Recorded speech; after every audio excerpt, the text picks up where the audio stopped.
Welcome to a new Team CGC 9.8 video.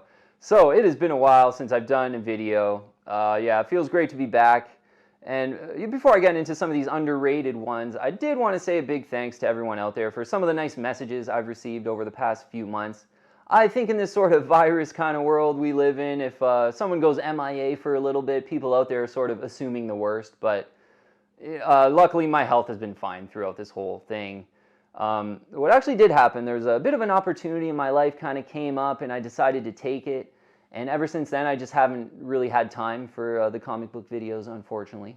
But certainly lately, I've really been getting the itch back to, do a video and get some fresh ideas out there to the team. So that's what this video will be all about here. And I was thinking coming back with a new video, what type of video should we do?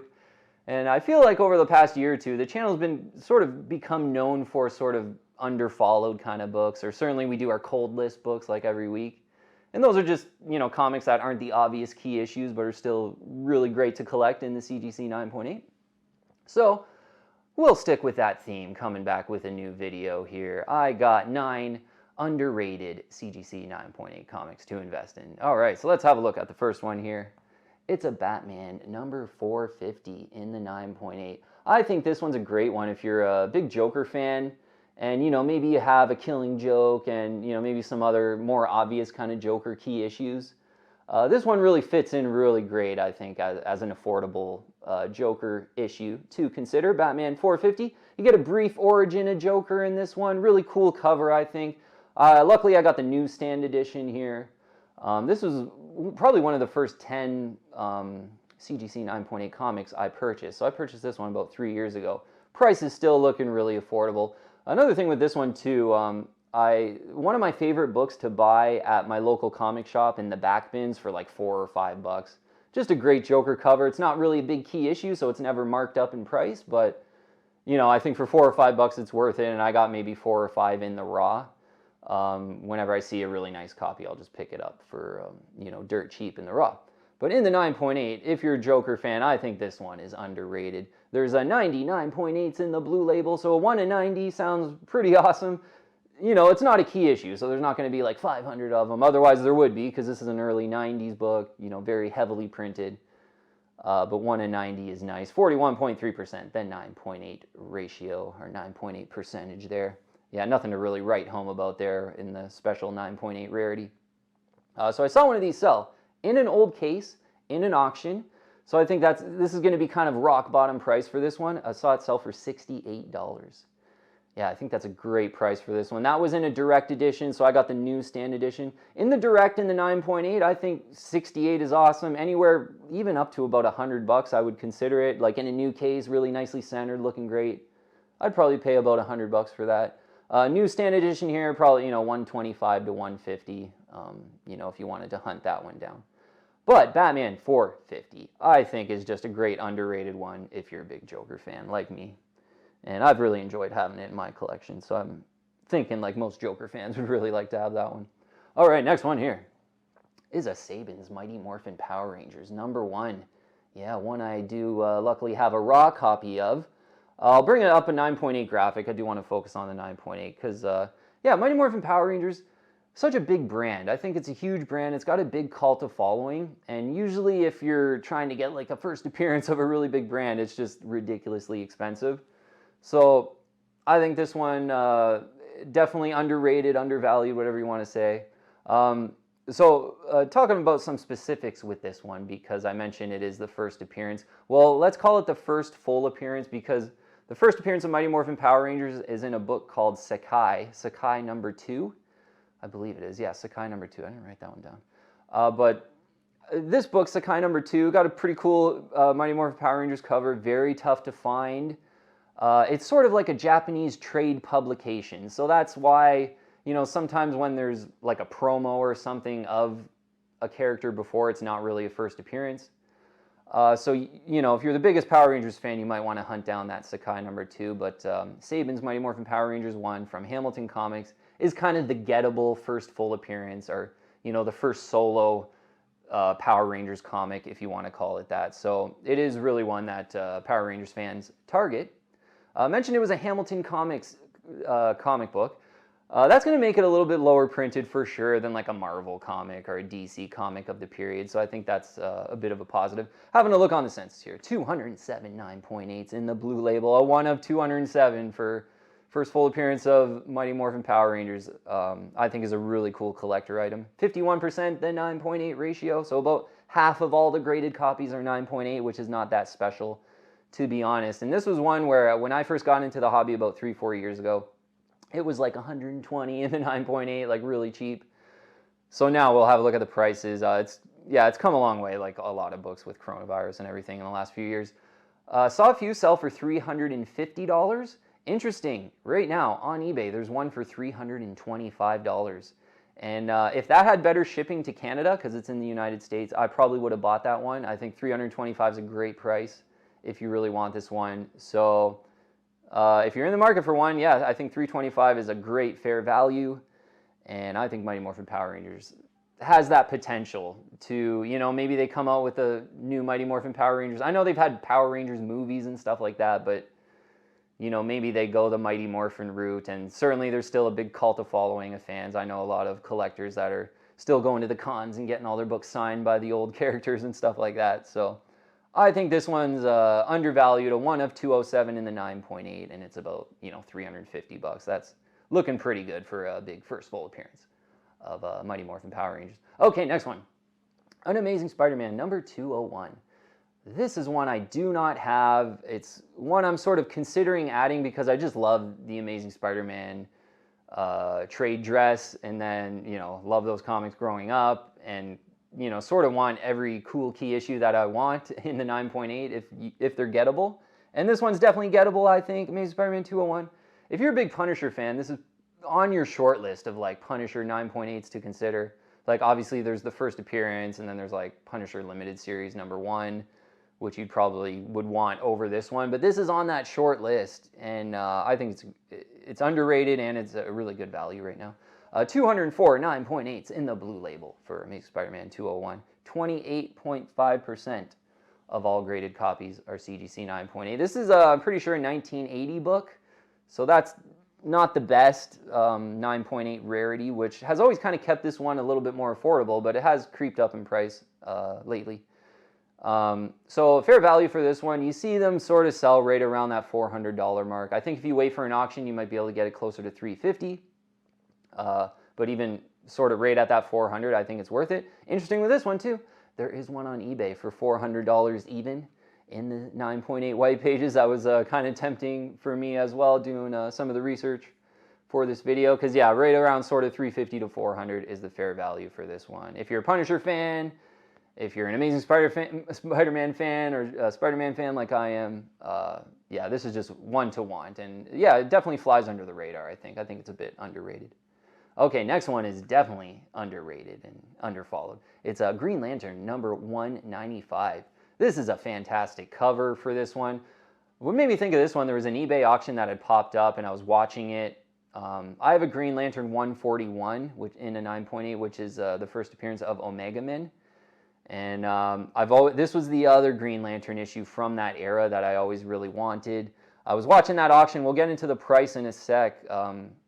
There's 68 9.8s in the blue label. A 1 of 68 is pretty great. This is when it's a guy Gardner becomes Green Lantern. And I don't even think it's the first time he becomes Green Lantern. Maybe it's like the first official time he becomes Green Lantern. But fantastic cover. 1 of 68 in the 9.8. 43% the 9.8 ratio.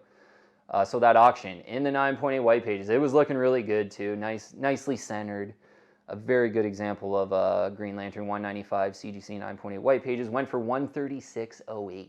So I think right around that price, if you can find one of those 68, I think this one's underrated and undervalued. Absolutely. Green Lantern 195 is one to consider.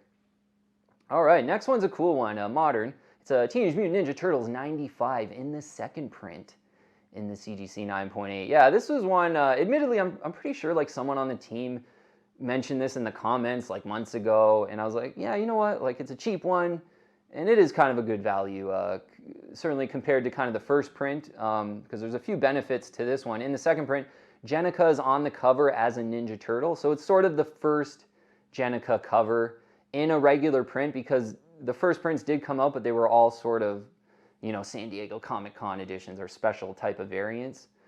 So this second printing is sort of the first cover appearance of Jennika, albeit, you know, those variants did have her on the cover before.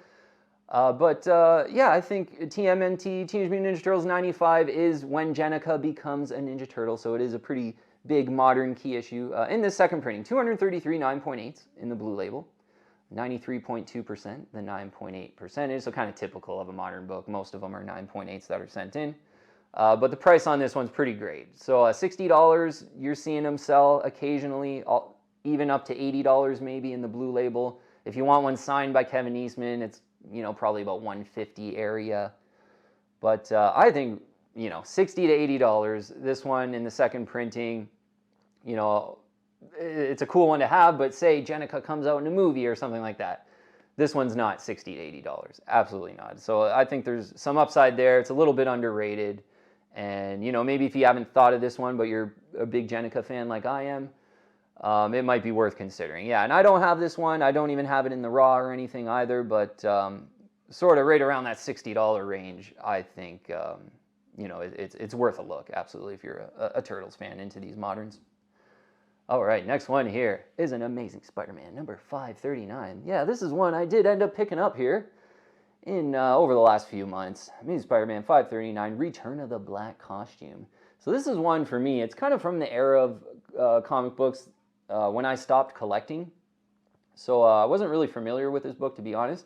And I was kind of surprised at how popular it was on the census. There's quite a lot of them.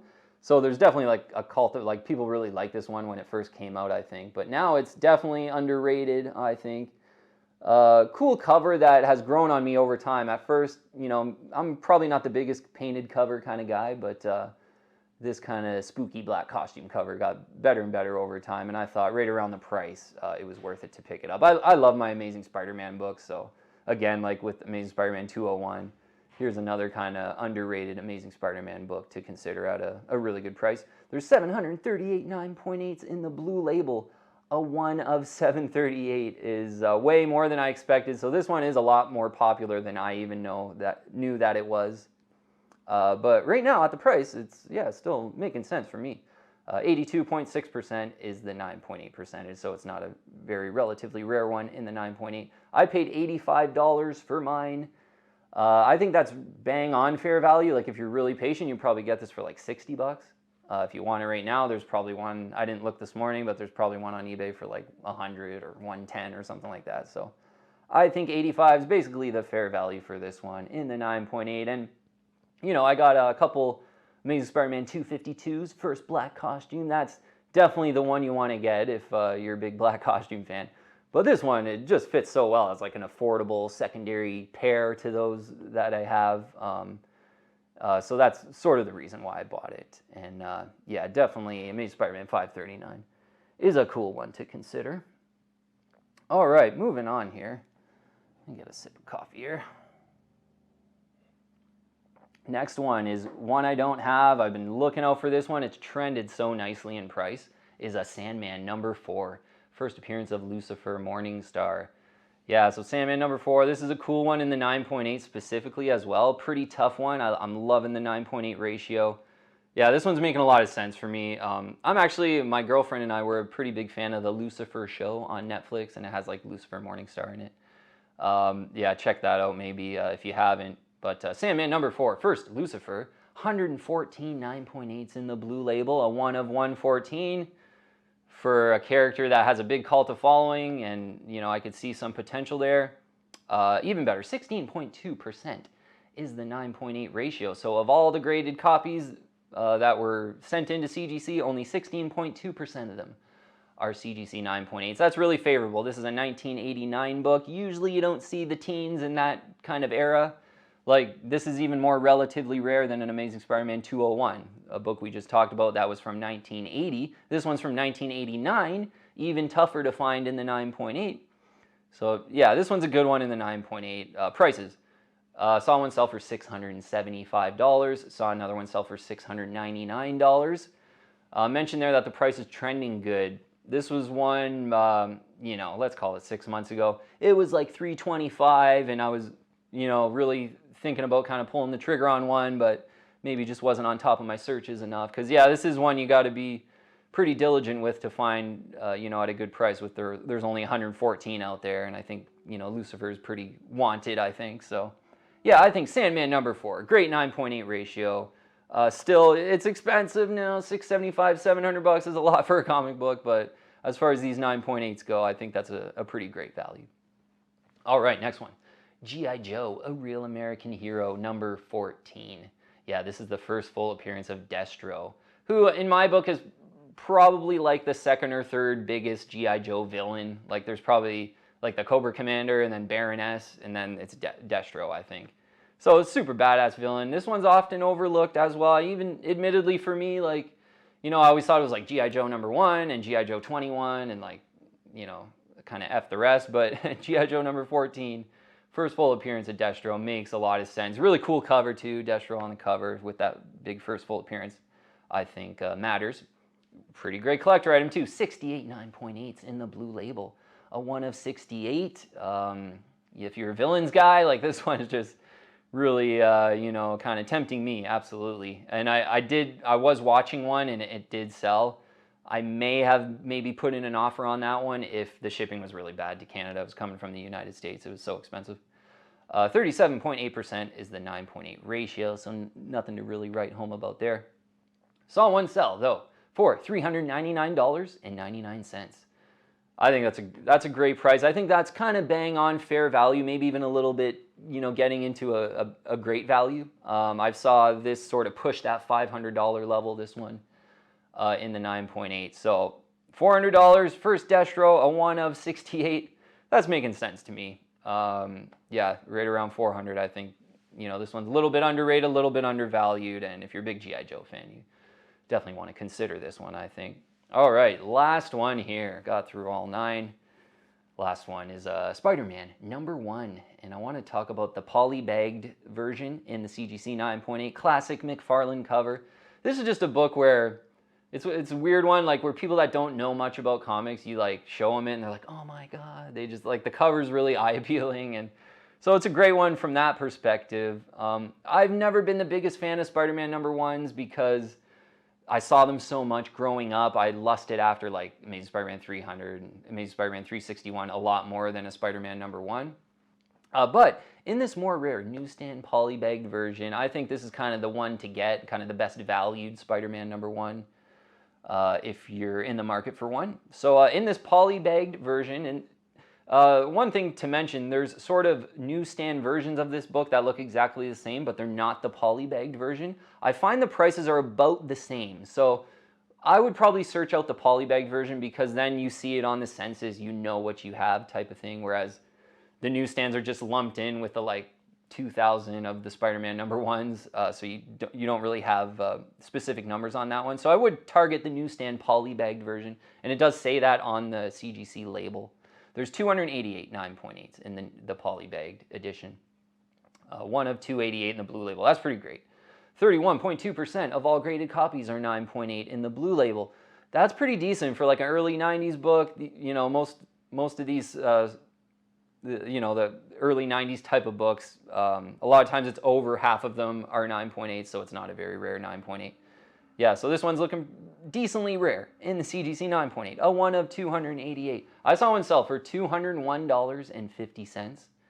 And yeah, this is one, you know, maybe it's not underrated, or maybe it is underrated, but I think it's a bit undervalued. Like if you can get it for $201.50, there's only 288 of these polybag newsstand ones. You know, that's a pretty great McFarlane collector item, especially considering what Hulk 340 in the 9.8 is now, and Batman 423 in the 9. But like all those other classic McFarlane books are like $2,000 in the 9.8. So I think this one, if you can get it closer to 200, it might be even worth kind of 250 to 300 in my opinion. This polybagged newsstand version of Spider-Man #1 in the 9.8. So yeah, definitely worth it to throw it on the underrated list here.